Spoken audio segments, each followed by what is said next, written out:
Hola, bendiciones, espero que se encuentren muy bien. Eh, Vamos a iniciar la clase número 14 y también la 15, debido a que la 14 es sumamente corta. ¿Tienen alguna duda? Recuerden que estoy para ustedes. Y bueno, vamos a compartirles la pantalla para compartirles la lección. En fin, ya el sistema me dice que se está compartiendo. Bueno, vamos a hablar de las epístolas generales, o sea, las cartas generales. Estas cartas, muchas de ellas, en su generalidad, hablan de lo que tiene que ver con la salvación y con los dones. Em, También de lo que es la fe, la regeneración, la santidad y cómo hay manifestaciones del Espíritu Santo dentro de la iglesia. En lo que es la lección 14, las epístolas generales, ¿verdad? Recordemos que hay cartas que son universales, ¿verdad? Y su propósito es de parte formativa. Universales quiere decir que es para la iglesia en general, como pueden haber cartas que son a nivel personal específicamente, o para una iglesia o para una persona. Em, Siguiendo con esto, bueno, ¿cuál es la naturaleza del que deben escrito las epístolas? Bueno, a nivel de esto hay 7 epístolas que no fueron dirigidas a una iglesia local. Se les llama por lo general universales, debido a que es para toda la iglesia. Generalmente también la tienen en los libros o la Biblia católica. En lo que es el propósito del por cual se escribieron, eran porque se quería edificar, consolidar y proteger la fe del creyente porque había muchos falsos maestros en ese tiempo. Entonces, em, hay advertencias contra la apostasía. La apostasía es aquello que yo quizás en algún momento pude creer en Dios, pero abandoné mi fe por determinadas circunstancias. O hablan acerca de eso, de cómo yo puedo no abandonar esa fe y cómo prevalecer, aunque hayan sido perseguidos, porque en ese tiempo había mucha persecución para los cristianos de ese momento. Empezamos con la epístola de Santiago. Aquí, eh, esta epístola va dirigida a las 12 tribus de Israel que fueron esparcidas, ¿verdad?, en toda la zona. Y generalmente esta epístola va dirigida a creyentes, que son generalmente todos judíos, porque a veces había mezclas de personas en ese tiempo, razas o demás. Acá, por ejemplo, este Santiago se le identifica como aquel que era medio hermano de Jesús y era un líder de la iglesia de Jerusalén también. Él lo que empieza a hablar es que la fe sin obras es muerta. ¿Qué quiere decir eso? Es que si yo creo en el Señor, entonces yo voy a empezar a hacer frutos dignos de mi fe, que hagan ver que Cristo realmente vive con nosotros. Luego, ¿cuál es el propósito y el enfoque? Que realmente mi conducta manifieste esa fe y firmeza y también la paciencia, el mantenerse firmes aún a pesar de las pruebas, lo que es la sabiduría celestial y cómo se originan las tentaciones y cómo nosotros podemos vencerlas. Por otra parte, están las epístolas de primera y segunda de Pedro, que fueron diseñadas ¿para qué? Para fortalecer a los creyentes que también eran perseguidos y que tuvieran gozo incluso en medio de esa persecución. Eh, Cómo debería ser la conducta cristiana en relación a la salvación, cómo nosotros en medio de las pruebas podemos obtener victoria, incluso en medio de aflicción también, y la venida del príncipe de los pastores, o sea, la segunda venida del Señor. En segunda Pedro, lo que habla son advertencias y también virtudes, o sea, cosas que sobresalen en una persona. Lo que hay empieza a hablar el expositor es que se infiltran falsos doctores o falsos maestros y por medio de esas doctrinas que ellos tienen, hay graves daños a nivel de la enseñanza. Entonces, eh, hay que desarrollar virtudes cristianas, ¿verdad? Y de la escritura y cómo se reconocen esos falsos profetas y esos errores de los cuales ellos hablan. Y también exalta la segunda venida de Cristo y cómo va a ser el día del Señor. Por otra parte, está las epístolas de primera, segunda y tercera de Juan. En primera de Juan, en las tres, el autor es Juan mismo, el que también escribió el Evangelio de Juan. Acá hay herejías o falsas doctrinas sobre la encarnación de Cristo en su cuerpo propio. Eh, Se declara que Dios es luz, es justicia y es amor. Es las tres cosas. Eh, Luz en mi camino, justicia y amor para todos, toda la humanidad. Eh, la carta de segunda de Juan está escrita a alguien que se le llama la señora elegida, que ha interpretado que es para la iglesia local. El propósito es que aquellos que negaban que Cristo vino en carne, que recibieran una doctrina correcta para que entendieran que eso sí había sucedido, ¿verdad? Porque si no, él nunca hubiese resucitado y demás. Luego está la epístola tercera de Juan, que está dirigido a un hombre llamado Galo, un creyente de una posición recta. Acá también se le llama la carta gemela de segunda de Juan, o sea, es gemela con segunda de Juan, y previene había un hombre llamado Diótrefes que había dividido a la iglesia por su forma de pensar y de actuar. Em, Era un hombre que arremetía contra las autoridades, contra los comportamientos, contra lo que se hacía y se incentiva a que seamos hospitalarios como verdaderos siervos de Dios, lo cual Diótrefes no era. Luego está la epístola de Judas. En este contexto, ¿verdad? Judas era el hermano del Señor Jesús, em, escrita en los años 70 después de Cristo y tiene como objetivo denunciar a aquellos que corrompen o pervierten la gracia de Dios y practican el pecado o los vicios o la sensualidad como título y luego dicen que practican esas cosas porque pueden llegar a pedir perdón después y demás. Y eso no es lo que realmente abarca la gracia, ¿verdad? Entonces se exhorta contra aquella fe que ha sido dada.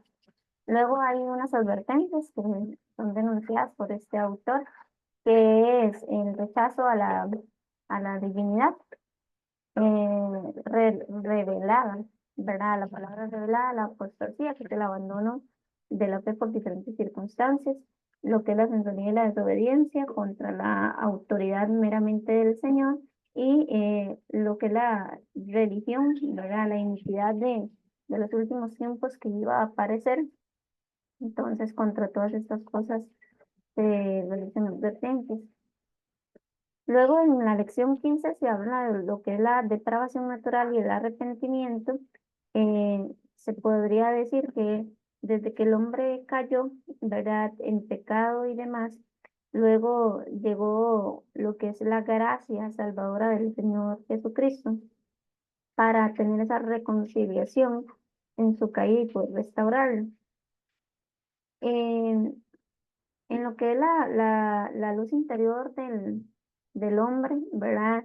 Eh, Se dice que la transgresión surge desde que el hombre estaba en Edén, ¿verdad? Allí, ahí surge el pecado.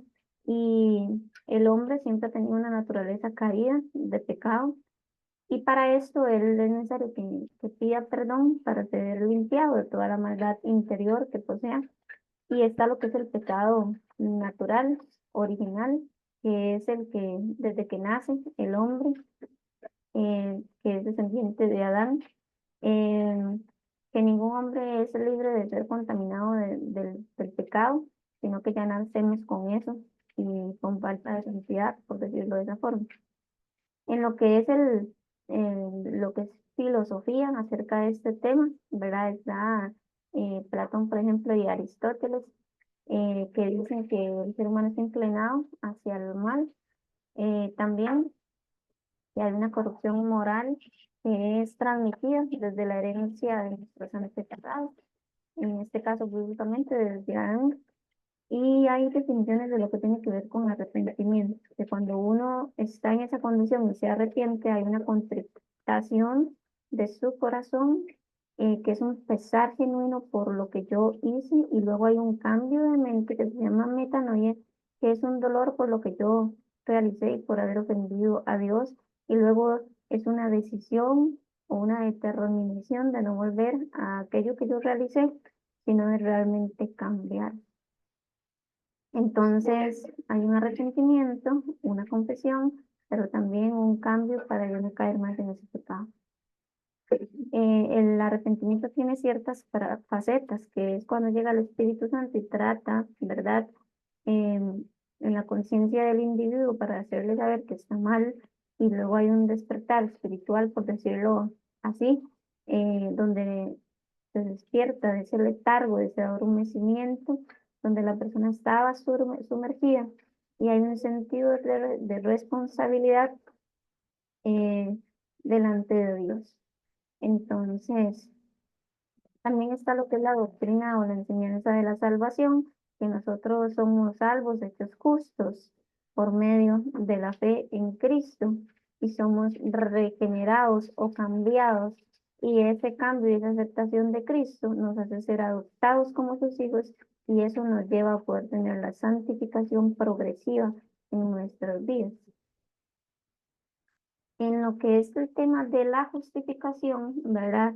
Es aquel acto donde Dios, ¿verdad? Por medio de la obra que Él realiza, nos perdona por medio de haber creído en el sacrificio de Cristo. A pesar de que merecíamos un castigo, nos hace hechos justos, quedando como que si nunca hubiéramos pecado, y entonces no hay un juicio en nuestras vidas como debería de ser. Entonces, hay una naturaleza, ¿verdad? Donde se absuelve, o sea, se quita ese veredicto que debió haber sido declarado contra el hombre, y el creyente deja de ser un reo, un prisionero, para convertirse en alguien que es justo y heredero de las promesas de Dios, o coheredero. En realidad, coheredero es, bueno, heredero es alguien que recibe los bienes de otra persona, y coheredero es que varios hijos reciben los bienes de sus padres, que son diferentes. Eh, ¿Cuáles son las causas de que nosotros seamos justificados? La gracia que Dios nos dio, el regalo que Dios nos dio de la salvación, ¿verdad? Hacia aquella humanidad que estaba perdida por medio del amor. No merecíamos, pero Jesucristo, ¿verdad? Fue aquel que pagó el precio que exigía el tribunal para poder ser absueltos, y la fe, que es el creer en Él, ¿verdad? Y esto lo aprecia para redimirse de aquel. Luego está lo que es la fe en la salvación. Claramente es creer, es confiar. También lo que habla esta parte es eh, reconocer el sacrificio de Cristo en la cruz, y que Él pagó el precio por nuestro pecado, que no es algo que yo realmente merezco, pero Él lo da por gracia. Y creer en su evangelio no es por algo que yo pueda hacer intelectual que lo recibe, eh, sino porque así lo quiere el Señor. Luego está la parte de lo que es la regeneración, que es una transformación radical de la vida completa de la persona, sea espiritual, en sus sentimientos, emociones, en su voluntad o a la hora de realizar sus decisiones, en sus deseos, en su conducta, y en todo va cambiando. Y esta regeneración es por medio del Espíritu Santo, cuando la persona cree en el Señor, y hay un cambio radical en todo, en toda su vida, porque está lo que es el nuevo nacimiento, dejando su pasada manera de vivir o su vida de pecado. Dice que nosotros estábamos muertos en pecado, pero que Él nos da vida y nos perdona de todos esos pecados. Luego está lo que es la adopción, que claramente es cuando alguien a nosotros de forma legal nos acepta como sus hijos, nos acepta dentro de su familia. y nos otorga derechos de hijos. Luego, esto se da por gracia de Dios, como hijos y coherederos de él. Luego está el proceso de la santificación, que es cuando alguien se corta o se separa, ¿verdad? Para algo específico, y esto hace que el creyente sea purificado de todo aquello que lo contaminaba y también lo ayuda a capacitarse para vivir en integridad delante del Señor. Em, Tres medios para la santificación: la sangre de Cristo, por lo que Él hizo, nos santificó, y el Espíritu Santo, que es el que nos ayuda a irnos transformando en nuestra conducta interior y exterior, y la palabra de Dios, ¿verdad? Em, ya que ella nos ayuda a santificarnos por medio de la verdad de Dios. Hay elementos que interfieren en lo que es la santidad, que es cuando la persona es separada del pecado del mundo y renuncia a ese pecado, a esas influencias, y luego es transformado en su mente y hay una comunión con el Señor, y también se demuestra por medio de frutos, ¿verdad? Que la persona es irreprensible, intachable y demás.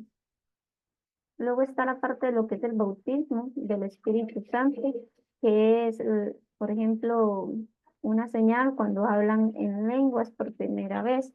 Y esto también es una dotación de poder para ejercer trabajos ministeriales que el Señor le quiera entregar.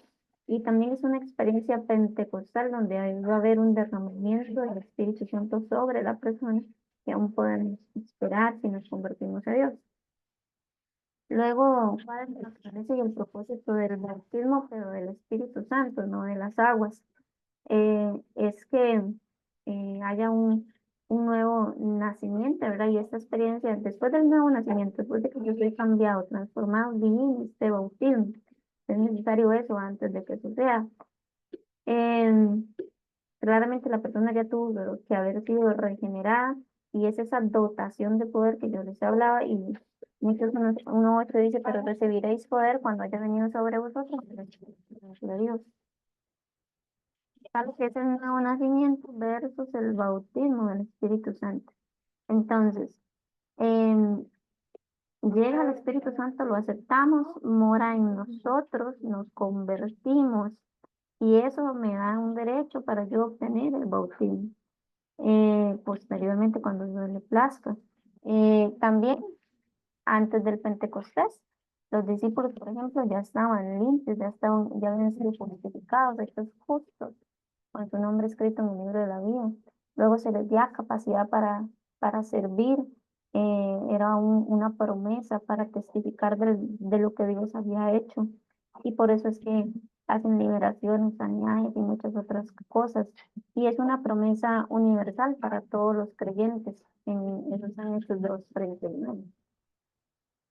Por otra parte está lo que son las lenguas espirituales, ¿verdad? Son dones, es un don, ¿verdad? Es un lenguaje que no se aprende en ningún lado, sino que es dado por el Espíritu Santo. Es la evidencia inicial del bautismo del Espíritu Santo también. Eh, Esta evidencia inicial también puede visitar a la persona, o puede ser una señal para los inconversos, y también puede ser como un mensaje a la iglesia. Entonces, para eso tiene que haber un intérprete. Entonces, se usa, siendo el bautismo, puede ser que yo esté hablando en lenguas para mi edificación personal, pero no hay una traducción, y el mensaje a la iglesia. Luego está lo que son los dones del Espíritu Santo en general, que él clasifica los dones de diferentes maneras, y hay muchos dones también. También está lo que es esas manifestaciones sobrenaturales de Dios para poder realizar aquel trabajo que nos encomendó. Dice que el Espíritu Santo reparte como Él quiere y a quien Él quiere. Hay dones que son diversos dados por el Espíritu, hay ministerios que son 5 dados por el Señor, y hay operaciones diversas. Entonces, los dones ayudan a ejercer el ministerio que yo tenga. Y cuando yo ejerzo el ministerio, tiene que haber un resultado, que es una operación de aquel don, que si Por ejemplo, si hay una profecía, Dios toma a la persona, habla y la operación es el resultado. Entonces, si hay una sanidad, la sanidad física es dada y la persona se levanta. Entonces, hay una operación manifestada de ese don y los ministerios. Hay muchos dones, entre ellos el don de sabiduría, por ejemplo, se usa mucho a la hora de aconsejar. La persona tiene que ser una persona llena de misericordia, llena de paz, conocer la palabra también. Está la palabra de ciencia, que es cuando Dios se da a conocer lo que una persona sucede, lo que pasa en ningún lugar, lo que toda esa persona le comentó a Dios, por ejemplo. Eh, Luego está el discernimiento de espíritu, que es la capacidad de saber qué espíritu opera en un lugar o en una persona que se está moviendo, o de distinguir si hay un espíritu engañador en aquel lugar. Luego está el don de fe, ¿verdad? Que ya no es esa fe de salvación por creer, sino es una fe para que Dios haga milagros extraordinarios de sanidad. Entre otras cosas, están los dones de sanidad, eh, que es aquella parte física donde la persona es sana en su cuerpo, o milagros que se diferencia de la sanidad porque son cosas sobrenaturales, resucitar a los muertos, convertir el agua en vino, milagros económicos, son cosas que sobrepasan los límites normales de cualquier persona, por decirlo de esa forma. Luego está el don de profecía, que es para edificar, exhortar y consolar a la iglesia, que Dios se lo da a una persona para que lo hable a la iglesia y que tiene que ser para alguna de esas tres cosas. Los géneros de lenguas, que son lenguas no aprendidas, pueden ser lenguas terrenales o lenguas naturales, perdón, lenguas terrenales o lenguas celestiales. Y para esto se ocupa un intérprete de lenguas, o puede ser que la persona tenga el don de lenguas y el de interpretación juntos, o que ocupe un intérprete de lenguas con ese don para poder edificar a la iglesia. Esto sería la lección. Espero que sea entendible, si tienen dudas pueden escribirme. Entonces, voy a dejar de compartir la pantalla en este momento. Entonces, esta sería la lección eh, 14 y la 15. Que Dios los bendiga enormemente. Bendiciones.